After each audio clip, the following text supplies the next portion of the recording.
pagi anak-anak. Pagi. Ya. Jadi pada kesempatan ini kita ada dalam sosialisasi anti perundungan atau bullying. Ya. Ya, Bu. Ya, jadi tema sosialisasi kita hari ini yaitu sekolah aman, hati nyaman, bersama lawan perundungan. Bisa sepakat dengan stop bullying? Bisa, Ibu. Sebelumnya, Ibu tanya dulu. Ada yang tahu apa itu bullying atau perundungan? Saya, Bu. Ya, silakan Eros. Memperlakukan teman dengan tidak baik. Oke, bagus. Memperlakukan teman dengan tidak baik. Ada yang lain lagi? Saya, Bu. Ya, silahkan Tabita. Mengejek teman, Bu. Mengejek teman. Ada yang lain Saya, Bu. lagi? Oke, silahkan Nebel. Mengeluarkan kata yang tidak baik. Mengeluarkan kata-kata yang tidak baik. Ada lagi? Tidak ada lagi? Ada, Bu. Iya, apa itu? Mengambil barang teman. Iya, mengambil barang teman. Ibu kira cukup? Jadi semua jawaban tadi luar biasa. Ya, jadi kita ketahui bahwa perundungan atau istilah bullying itu adalah segala bentuk tindakan negatif, ya, yang secara sengaja dilakukan oleh seseorang ataupun sekelompok orang dengan tujuan untuk menyakiti, mengancam atau mengintimidasi. Ya. Kemudian, apa tujuan sosialisasi yang kita laksanakan hari ini? Yang pertama itu untuk memberikan pemahaman kepada anak-anakku terkait jenis bullying, dampak bullying, dan cara menangani bullying. Ya. Kemudian yang kedua, membangun empati, yaitu mengembangkan rasa empati terhadap korban bullying. Ya. Jadi kita memberikan dukungan terhadap korban yang dibullying, ya. Jadi kita rangkul. Kemudian yang ketiga yaitu memberdayakan saksi. Ya, di sini saksi dilatih untuk berani bertindak jika terjadi bullying, ya. Jadi jangan takut. Ya, yang namanya saksi itu jangan takut, laporkan jika terjadi bullying, tapi jangan Ikuti. iya, jangan ikut membuli, ya.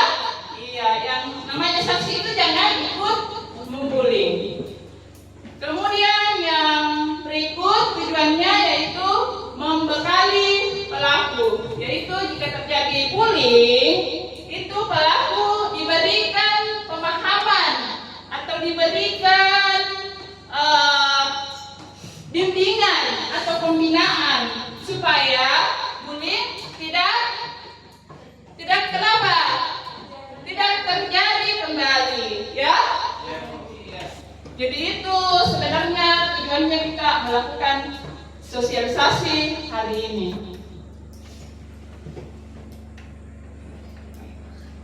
Yang berikut, jenis-jenis perundungan atau bullying.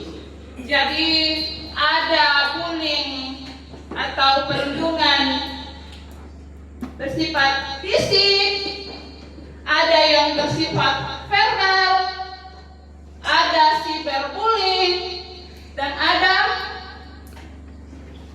bullying sosial, ya.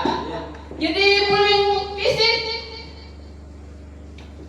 pasti kalian sudah tahu, ya. Ya, Bu. Ya. Berupa apa itu kalau bullying fisik? Pukulan. Pukulan. Apa lagi? Tendangan.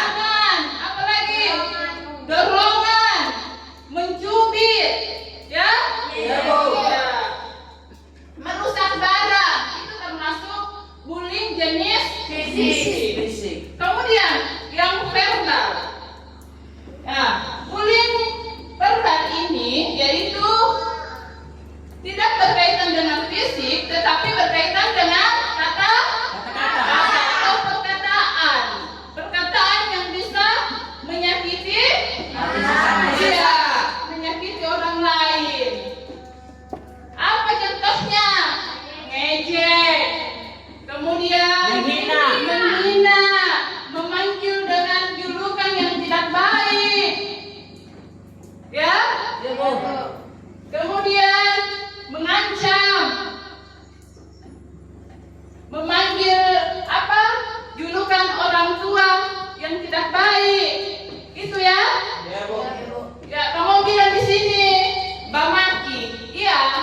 Nah, itu sudah termasuk tindakan bullying atau perundungan. Ya? Ya, Bu. Jadi dibiasakan untuk menghindari hal-hal ini atau bullying ini. Bisa? Bisa, Ibu. Ya, terima kasih. Kemudian menghina secara fisik.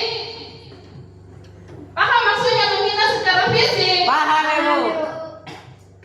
Apa misalnya? Pukulan. Menghina. Misalnya bilang kamu orang hitam. Itu sudah termasuk bullying secara verbal ya? Iya, itu kan sama halnya dengan mengejek, mengolok-olok. Ya? Iya. Kemudian cyberbullying. Menyebarkan pesan lewat media sosial misalnya. Lewat Facebook kah, lewat WhatsApp kah. Jadi menyebarkan gosip, menyebarkan hoax, sesuatu yang betul, sesuatu yang belum diketahui kebenarannya ya. Iya. Misalnya menyebarkan foto atau video di media sosial. Iya. Kemudian jenis bullying sosial yaitu mengucilkan, menyebarkan gosip, memanipulasi persahabatan. Misalnya bilang, Mario misalnya bilang, ayo kau jangan berteman dengan Mas, sekarang masa dia orangnya seperti ini. Toh? Nah, itu sudah termasuk perilaku bullying. Iya. Jadi mempermalukan, ya, itu termasuk tindakan bullying. Ya. Kemudian berikut yaitu pelecehan seksual. Jadi pelecehan seksual di sini bukan hanya terkait dengan sentuhan secara fisik, ya, tetapi mengeluarkan kata-kata yang sensitif yang bisa mengganggu emosional seseorang yang berkaitan dengan pelecehan seksual itu juga termasuk tindakan bullying. Ya, misalnya sentuhan fisik, pelecehan seksual yang misalnya disengaja, misalnya dia sengaja melakukan suatu sentuhan fisik misalnya yang membuat orang malu, itu adalah salah satu tindakan bullying, ya? Ya, Bu. Sudah tahu kira-kira apa? Sudah tahu? Ya, Bu.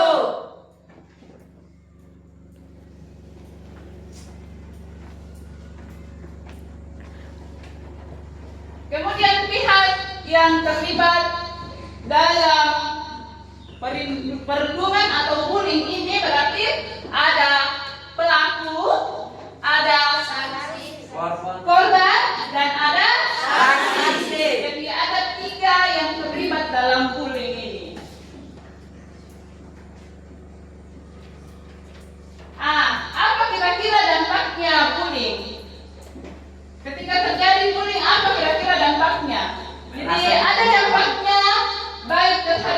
sanksi baik terhadap pelaku dan baik terhadap korban. Jadi yang tidak tadi yang terlibat dalam perilaku bullying ini otomatis ada 3 dampaknya. Yang pertama saksi misalnya. Saksi dia merasa tidak nyaman. Itu salah satu dampaknya, dia merasa tidak nyaman. Kemudian yang kedua, takut menjadi korban berikutnya. Kemudian merasa bersalah karena tidak membantu. Ini saksi yang ini karena aku melaporkan hal-hal yang sebenarnya itu hal-hal yang benar. Dia takut untuk melapor kepada orang dewasa atau guru. Ya? Ya, Ibu. Kemudian dampaknya terhadap pelaku. Pelaku berarti orang yang membuli. Ya. Apa dampaknya? Dia pasti akan cenderung terlibat dalam perilaku agresif. Ya? Kemudian dia sulit untuk membangun hubungan yang sehat antar sesama.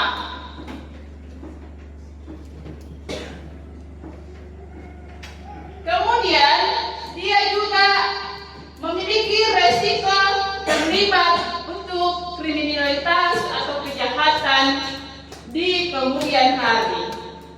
Ya, itu dampaknya terhadap pelaku. Kemudian untuk dampaknya terhadap korban, jika terjadi bullying, dampaknya terhadap korban yaitu korban ini akan mengalami gangguan mental atau kesehatan mentalnya nanti akan terganggu ketika bullying ini terjadi. Kemudian juga ia bisa merasakan misalnya luka, memar ketika bullying fisik ini terjadi, maka otomatis korban akan mengalami hal itu ya. Ya, Ibu. Betul. Betul, Ibu. Kemudian korban juga akan kurang fokus untuk belajar karena misalnya dia dia merasa diintimidasi, misalnya dia diancam, berarti dia pasti akan fokus lagi untuk belajar. Iya, jadi ada kesan rasa takut dalam dirinya ketika bullying ini terjadi. Kemudian tadi itu dampaknya. Sekarang bagaimana cara menanganinya jika terjadi bullying atau perundungan? Ibu tanya dulu, misalnya Isai, jika terjadi bullying, apa yang akan kau lakukan? Jika lihat teman misalnya dipukul, apa yang akan kau lakukan? Membalas. Oke, ada yang lain? Ada, Ibu. Oke, silakan. Menjadi saksi. Menjadi saksi. Oke, ada yang lain lagi? Ya. Melaporkan kepada orang dewasa. Melaporkan kepada orang dewasa. Ada yang lain lagi? Saya, Bu. Ya.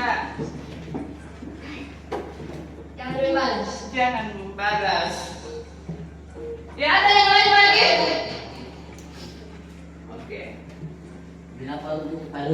Melaporkan kepada guru. Menegur. Oke, silakan Eros.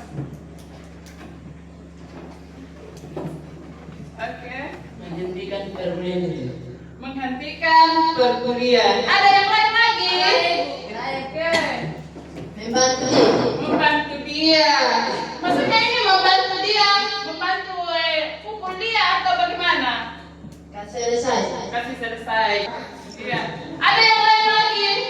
Oke, saya kira cukup semua pendapat kita cermati sama-sama. Terima kasih atas pendapat yang anak-anakku sampaikan. Oke, jika terjadi bully, misalnya dengan memberikan bully yang berupa bully fisik atau pukulan tadi, kira-kira apa yang akan Kakak lakukan? Mari kita lihat bersama. Ya, jika jadi korban, yang pertama kita lakukan adalah melaporkan.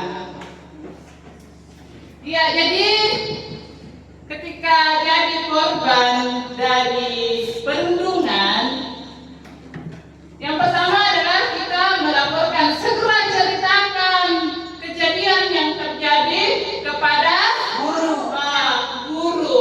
Misalnya kalau terjadi di lingkungan sekolah, segera ceritakan kepada guru.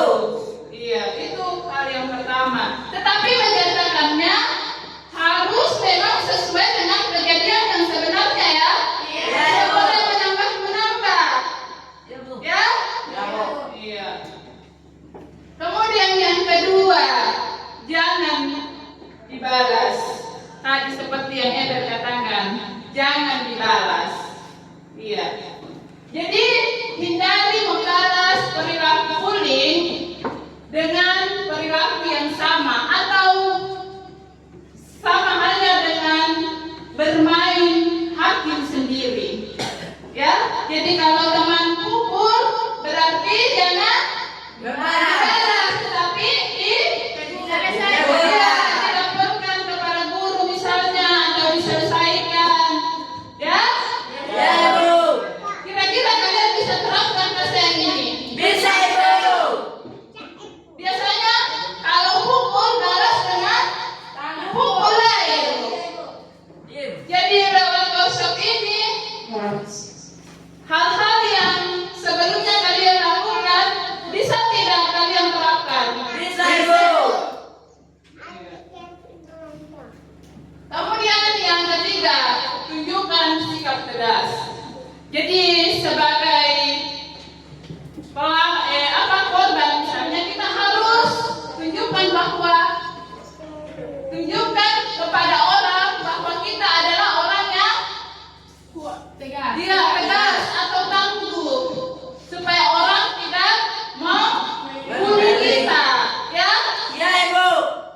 Kemudian cari dukungan, cari teman yang bisa dipercaya. Jangan maksudnya di sini cari teman, bukan maksudnya karena orang pukul makanya cari teman yang satu pukul balik. Bukan itu maksudnya ya. Ya, Ibu. Kemudian bagaimana cara menangani perundungan untuk pihak yang terlibat, misalnya saksi. Kalau saksi ini jangan diam, ya. Iya, jangan diam. Pokoknya laporkan ketika melihat suatu tindakan bully terjadi, laporkan kepada Guru. iya, orang dewasa atau guru. Ya. Ya, Ibu. Jangan ikut Campur. Iya, jangan membuli. Jangan misalnya teman mengolok-olok, kamu ikut lagi mengolok-olok. Itu berarti kamu bukan saksi, tetapi kamu masuk lagi sebagai guru. Iya, betul.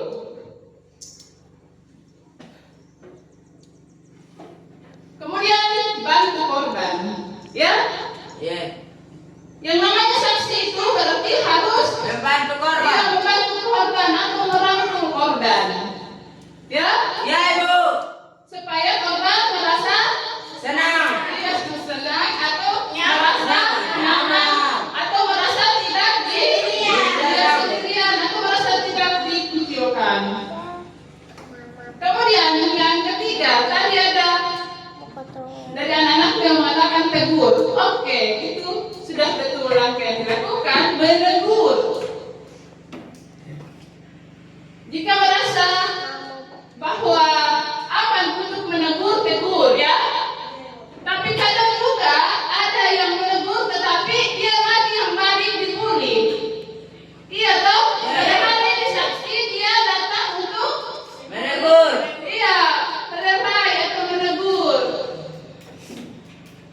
Ya, jadi kalau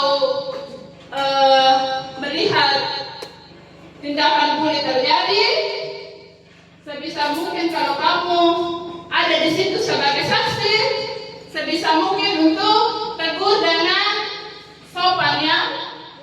Iya, tegur dengan sopan. Kemudian yang berikut, laporkan. Iya, jadi tugasnya saksi adalah melaporkan jika terjadi bully. Ini saksi tidak boleh menambah-nambah ya. Ya, Ibu. Iya, jangan sampai kayak kejadian cuma dicubit saja, saksi datang melapor di guru bilang pukul atau tendang. Itu tidak boleh ya. Ya, Ibu. Ya, itu akan semakin memperkeruh suasana ya. Iya. Kemudian pihak sekolah. Iya.